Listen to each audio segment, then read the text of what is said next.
We bring you breeze. NJA, NJA, NJA, NJA. National Juneteenth ambassadors. We're here, we're there, we're everywhere. We come to share, we really care. You got to stay or sit for a spell. We got things to tell. NJA, National Juneteenth ambassadors.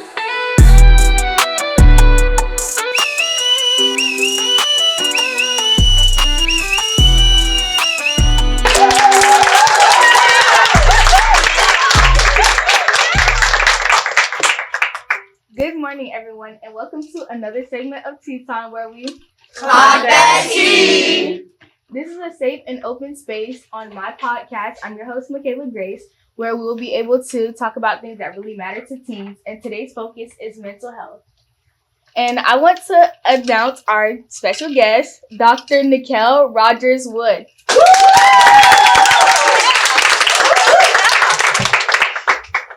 Sometimes we ignore mental health and sometimes we laugh it off, but today we're going to be able to get into it.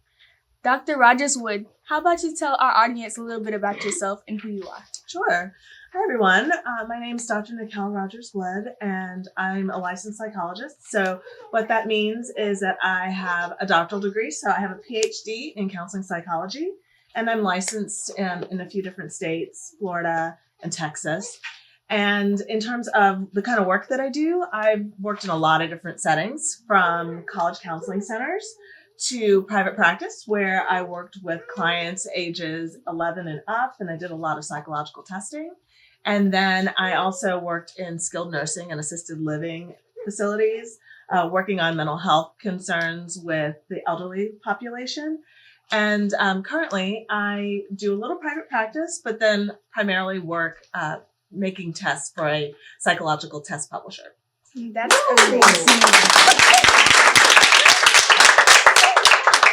So we're going to start with understanding mental health and getting into the basics. Because sometimes even the word mental health can sound confusing, I want to begin with a few questions from the youth.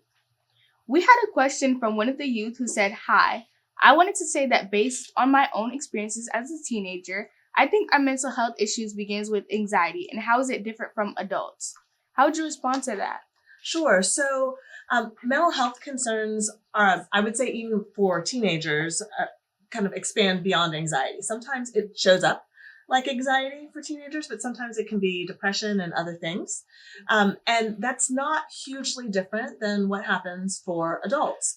For some adults, when they realize that they're having mental health concerns, it starts from a place of feeling highly anxious.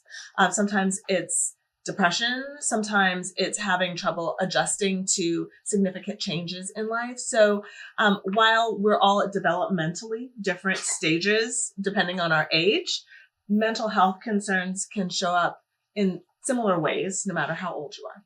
Oh, okay. So the next question is from JT. JT wants to know, how can I tell the difference from normal teenage stress and something more serious like anxiety or depression? Well, JT, that's a really great question. So I guess the place that I want to start is that, believe it or not, our brains don't get fully developed until we're around 25 years old. So all of you teenagers out there, your brain is still developing. So a lot of the judgment, the patience, impulse regulation, that just gets better and better as you get older. So what that means is that you might deal with stress. You've also got the changes going on with your hormones at this point in time. But when the difference between regular stress day to day and a big mental health concern is, think back to a time maybe when you had a major exam or a whole lot of things going on. So when that occurs, what happens is you might be stressed leading up to it, but then when it's over, you're able to do what? Relax. When it is a kind of a mental health concern, it's when you discover maybe there wasn't something that is making you anxious. You're just feeling this stress and tension and anxiety, and it just kind of floats there, and you don't know why, and it doesn't really go away. Or you're feeling more tired than usual, or a lot of sadness, tearfulness, and it just doesn't go away with the change of days or change of circumstances. So that just kind of sits there and kind of rests over you in a way that doesn't adjust, or that's making it really hard for you to function. that's the point at which you need to talk to a trusted adult, your pediatrician or physician, school counselor, somebody to try to get some help, maybe start some therapy or counseling. Does that answer your question? Yeah. So what you're basically saying is normal stress is normal as like you're changing and going through all of these hormones and changes, but it starts to where you need to seek help from maybe other people and trusted adults when it starts to affect and it starts to get worse. Right. So if your day-to-day functioning, like if you're having trouble getting up in the morning, getting your schoolwork done, if you're not interested in the things you used to be interested in, hanging out with friends, things like that, that's unusual. And that's something you really do need to try to get help from a trusted adult for. So those are kind of things we need to look for, unusual things. So the next question is from Pebbles. Pebbles wants to know, what do you think people sometimes feel ashamed or scared to talk about their mental health status? Oh, Pebbles, good question. So the thing is, if we go like way back, decades back before you were born, mental health was something that like it was taboo. People just didn't talk about it. It was a source of shame. And so a lot of that stigma still sticks around with us now.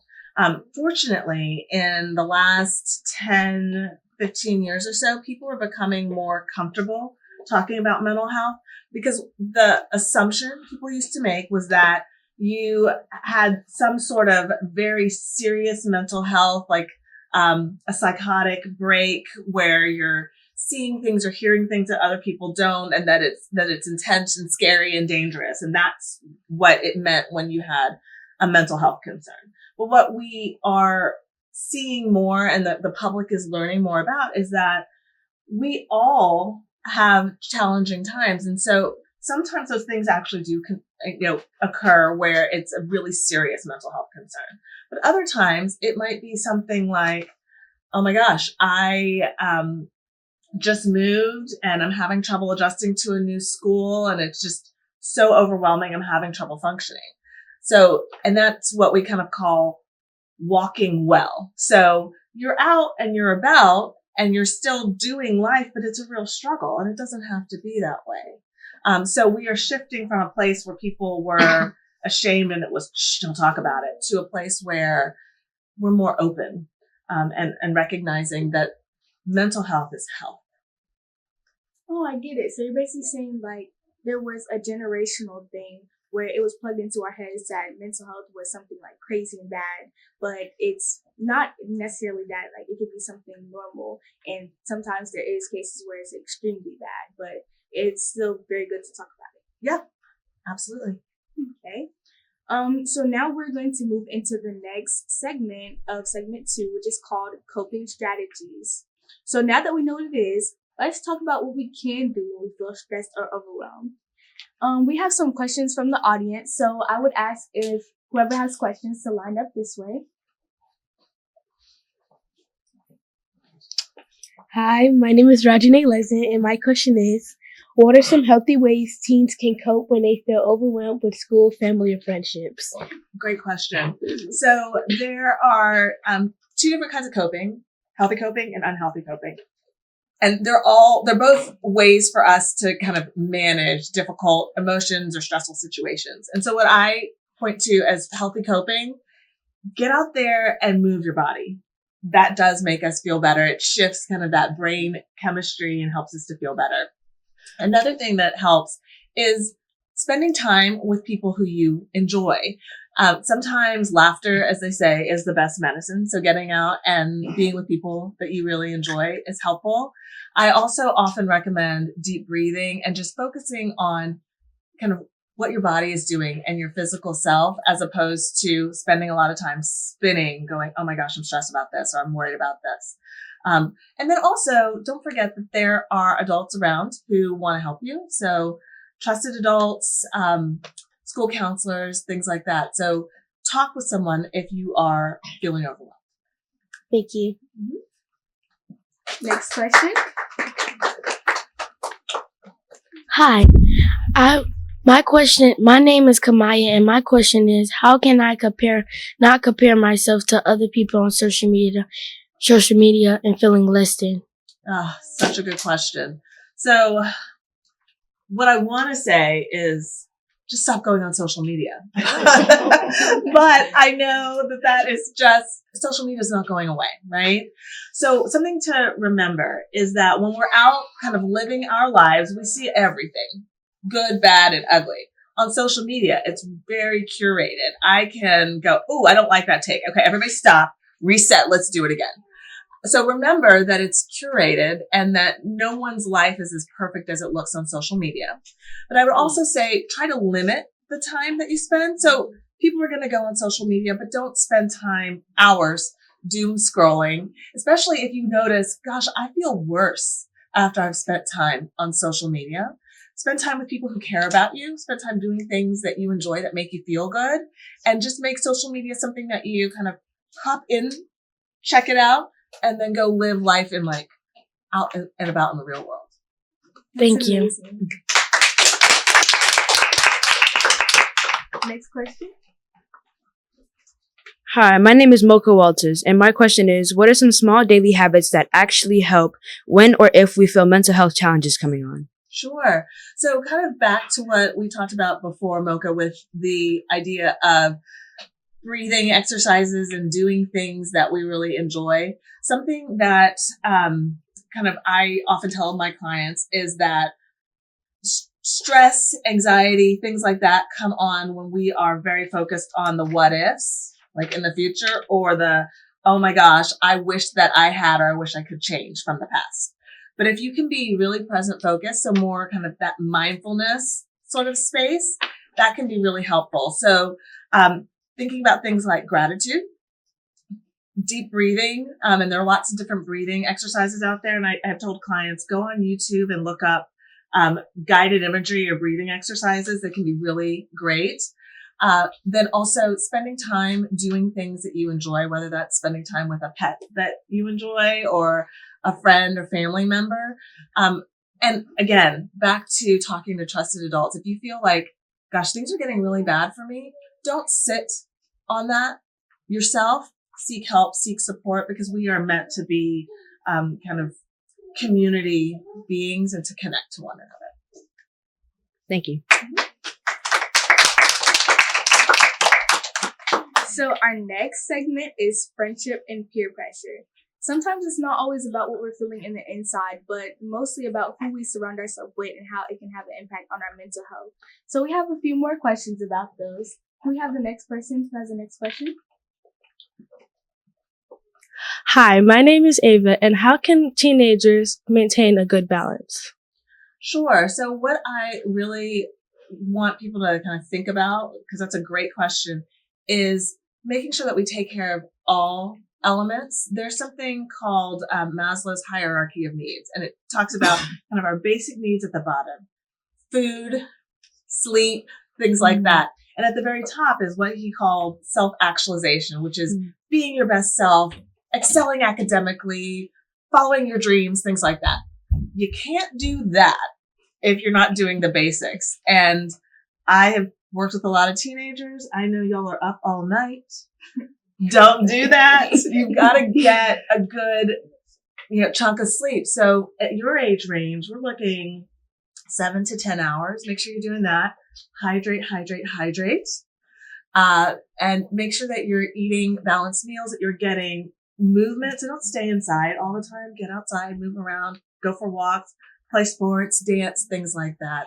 So that helps you to maintain balance. And then also remember that you're a human being, not a human doing. So don't overschedule yourself. I know that at this stage of life, you're probably thinking about, I've got to do this activity and I've got this school thing and I've got this club. Those are important, but make sure that you have time to unplug and just kind of rest. Thank you.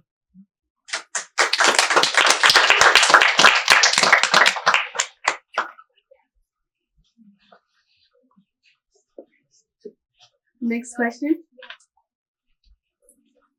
Hello, my name is Naomi, and how can I help a friend who says they're struggling without feeling like it's all on me? Yeah, that's a great question, because around your age, people are really looking to their friends for support. So I would say listen to that friend and really try to hear what they're saying and empathize, but boundaries are also really good. And so you don't need to take all that on. You can also say to them, hey, let's go talk with the school counselor or trusted adult to sort this through, because you're going to need more support than just me. The other thing that I often mention is if anybody says to you that they're thinking of harming themselves or somebody else, that's not a secret that we ever keep. That's something that you go to an adult to talk about. Hopefully your friend will go with you. Mm-hmm. But if not, don't feel bad about going to an adult and saying, my friend told me this. I'm really worried. I need some help. So just remember, you don't have to carry that burden on your own. Thank you.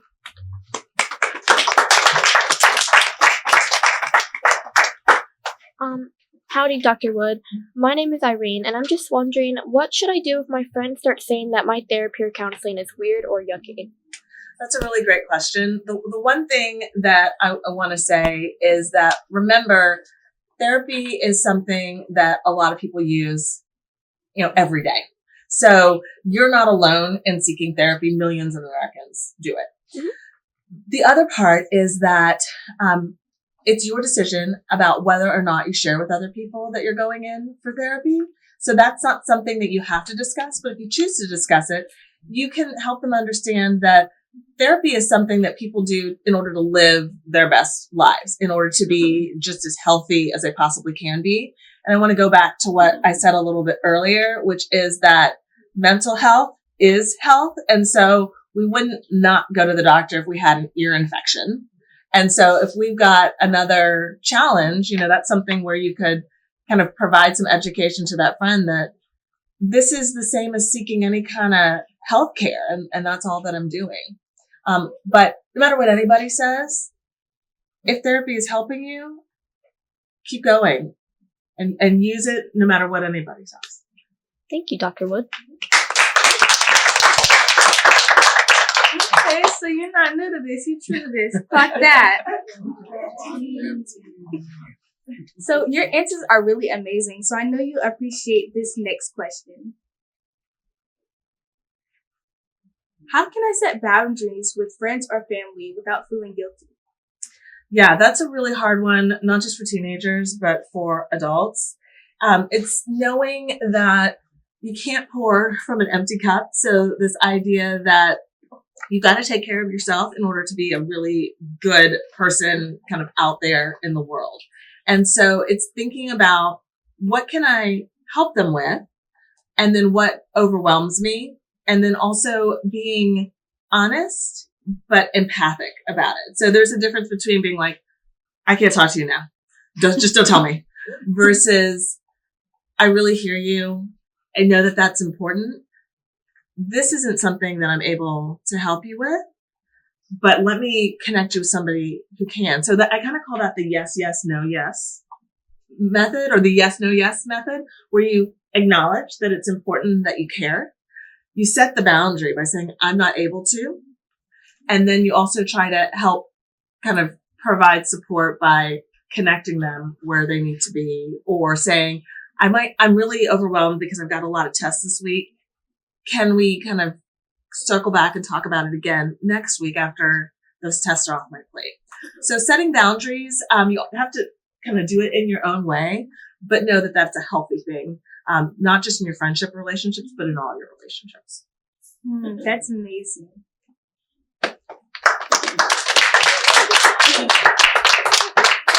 Now we're coming up on our commercial, so we'll be right back. We bring you brief.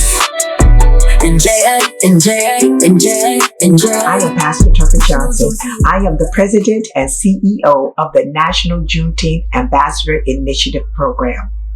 Our goal is to provide a platform for young people to be able to use their God-given talent for the purpose of enhancing their cultural awareness. This program not only enriches your knowledge, it empowers you to become a leader in your own community. We have created a Juneteenth superhero to expand our goal. Creating this Juneteenth superhero allows for young people to learn our history and be able to perform on the big screen. This includes an opportunity to even experience studio time in a music studio to record tracks for our films.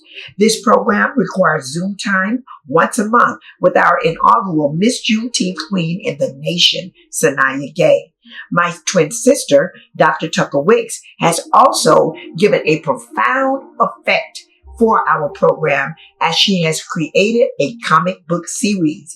We have our own NJA pledge and create PSAs throughout the year. As we continue to grow, our hope is to expand into state chapters and be able to travel to historical sites. This is why we went from one superhero to several different superheroes.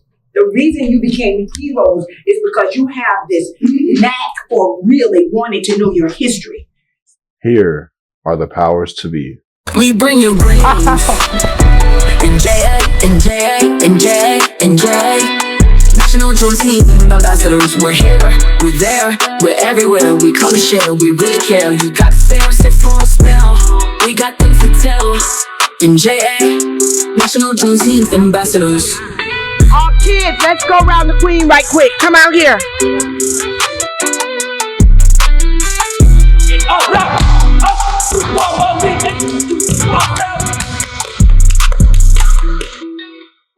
We're here, we're there, we're everywhere. We come to share, we really care. You got time to spare, sit for a spell. We got things to tell. NJA, National Juneteenth ambassadors. Okay. Body shaped like Coke bottle. All right, we go on where we go. Hourglass. Hello. Tummy on. Flat. This too. It gives. It's giving hourglass. Legs and hips and body. What y'all talking about?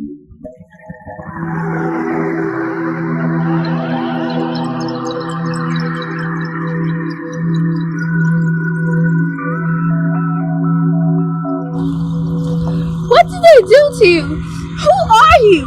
Where are your parents? Who could be so cruel? It's not okay. It's not okay. So again, Thank you. I need to get this lace remover to take it off. I can't take it off right now. What wig? Exactly. The wig on my head. I got a wig on. Hey, I got a question. Because he was supposed to get all facial expressions when I won. Because all the kids were supposed to.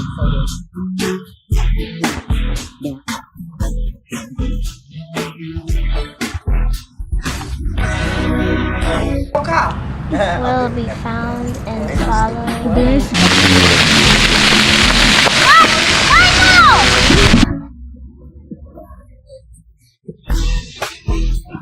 I knew exactly what you talking because my mom used to tell me about that stuff when I was younger. It's very natural, and you know the storyline. When you know the storyline, you're able to spurt it out.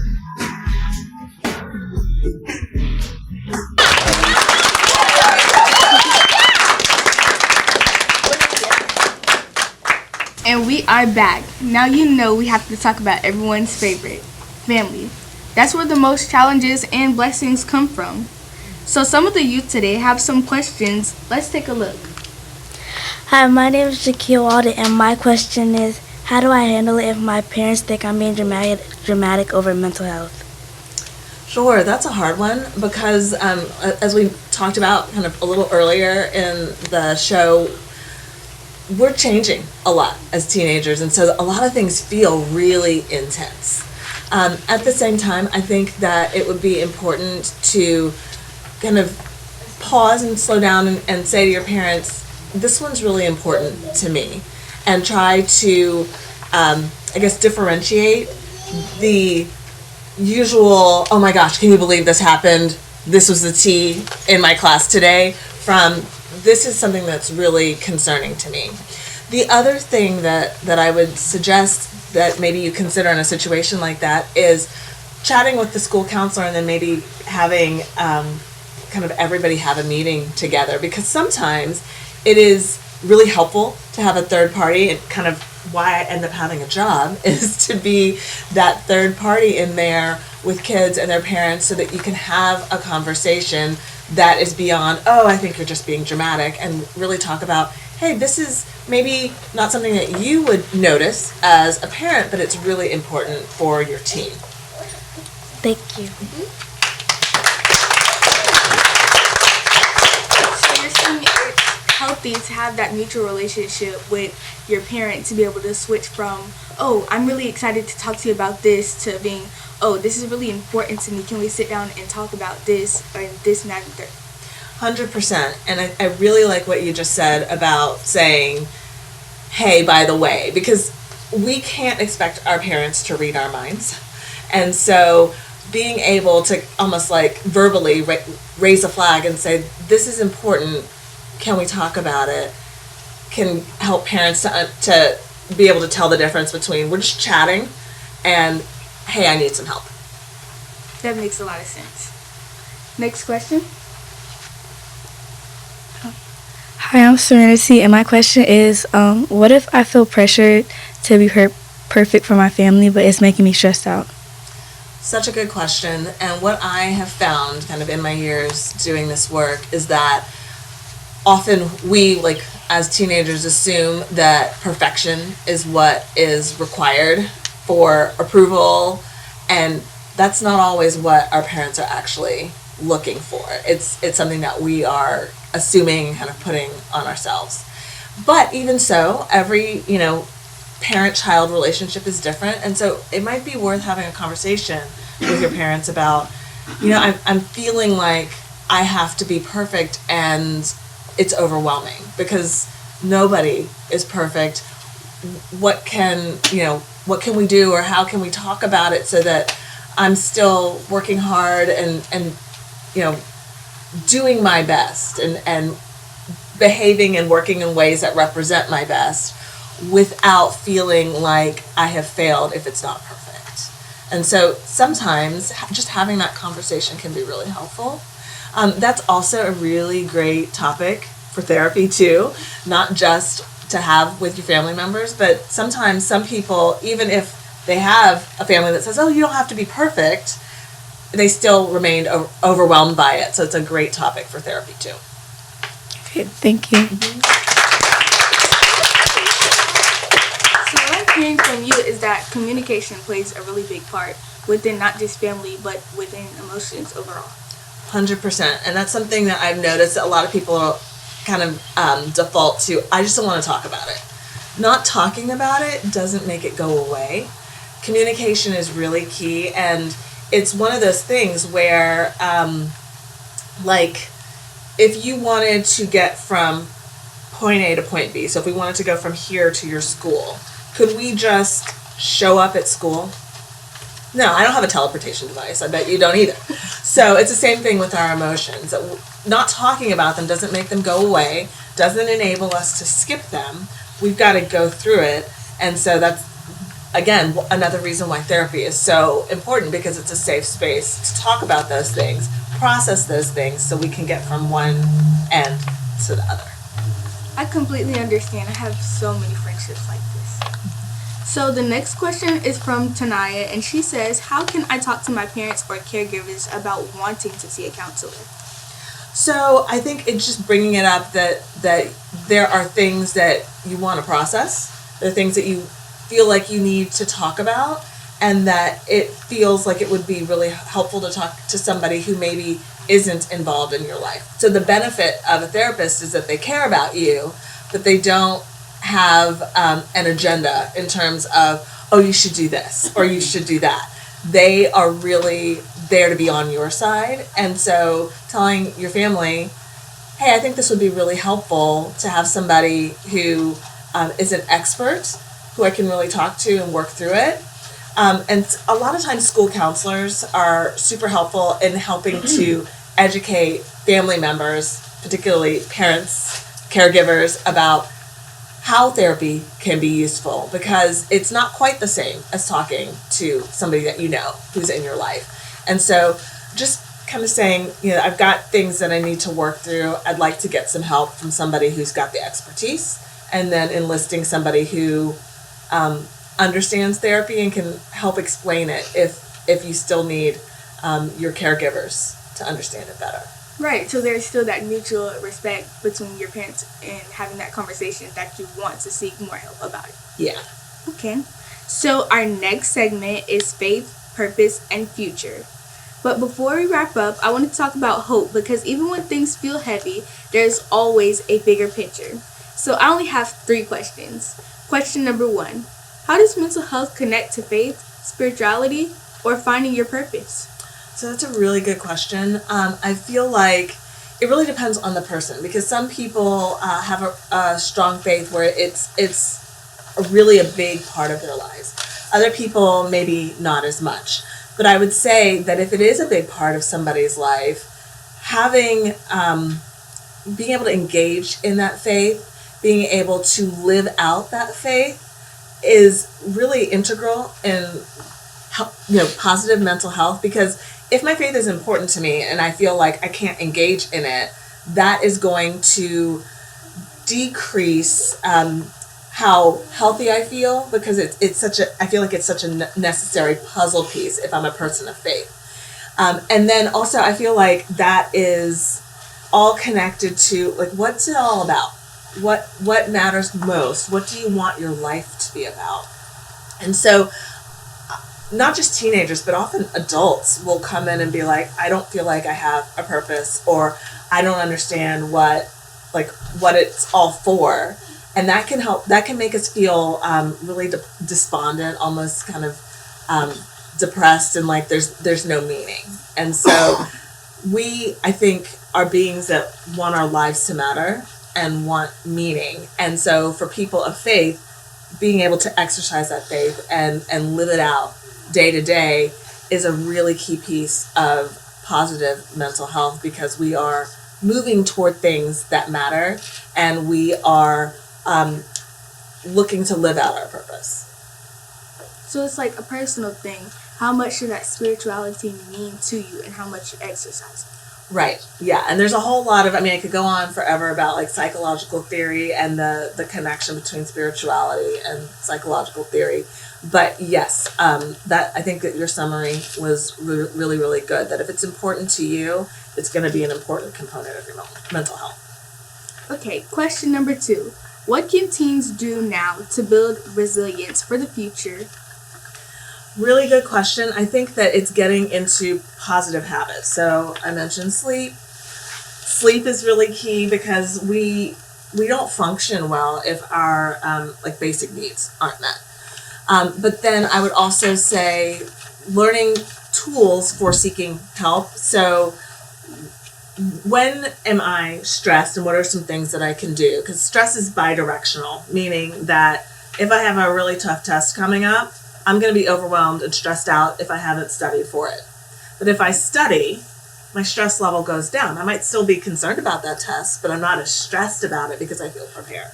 So it's learning how to manage stress by preparation and support, getting the resources that you need. But then it's also learning how to seek help when you need it, whether that is from a friend just kind of saying, I just want to sit down and vent, or, talk to you and spend time with somebody I care about, or knowing when it's a good time to go in and seek support from a mental health professional. I know that over my time in private practice, I've had clients who I'll see for, a few months, and then they'll say, okay, Dr. Rogers-Wood, I'm good to go. And then they'll call me back in about 2 years and say, something else has happened. I've lost a job, or I'm, ended a significant relationship. I need to process it. So knowing when to use those services, it's one of those things where it's not a one and done, that to be healthy, a lot of times we are seeking that support. And then also just taking time to rest and care for yourself and do those sorts of things like physical activity, that helps you to really have a good baseline, so that when life starts lifing, you can have the resources that you need. So I get what you're saying. You're saying like being able to take that step from like when you can manage your own stress and be like, okay, well, I can do this in preparation so I can take some of the stress off of me, and be able to take that step when, oh, I need to go seek this. And I noticed you said something about physical activities, like dance. When I dance, it's literally a piece for me. I feel like all the stress is away. So I can really understand and relate to that. Yeah. And I think it's a wonderful thing because you talked about building resiliency for the future. So you're in high school now and you already know that physical activity does great things for you. And so you're already in a good spot because you'll know when you enter adulthood, hey, I need this outlet. Okay, so question 3 is, what's one piece of advice you give to teens who feel hopeless right now? Let's start with, how does mental health connect to faith, spirituality, or finding your purpose? So I would say that if you're kind of struggling with a challenge with mental health, again, seek out support from trusted adults, school counselors, but then also know that staying silent is not going to magically fix it. And it's also, sometimes people stay silent because they're worried about, what are people going to think? Are they going to judge me? It is far more important for you to be okay and to get your needs met than for you to stay silent and worry about judgment. People around you care for you and want you to get the support that you need. So reach out and ask for help when you need it. That was amazing. This has been such a powerful conversation with you. And I'm already feeling like I've learned things that I may not have known already about mental health, and some things that can help me to be able to sit back and be like, oh, yeah, well, I can do this to reduce stress and more things. And anybody who's out there listening, you know that you're not alone, and that you can reach out to parents or a trusted adult or even a psychologist like Dr. Rogers Wood has already explained multiple times.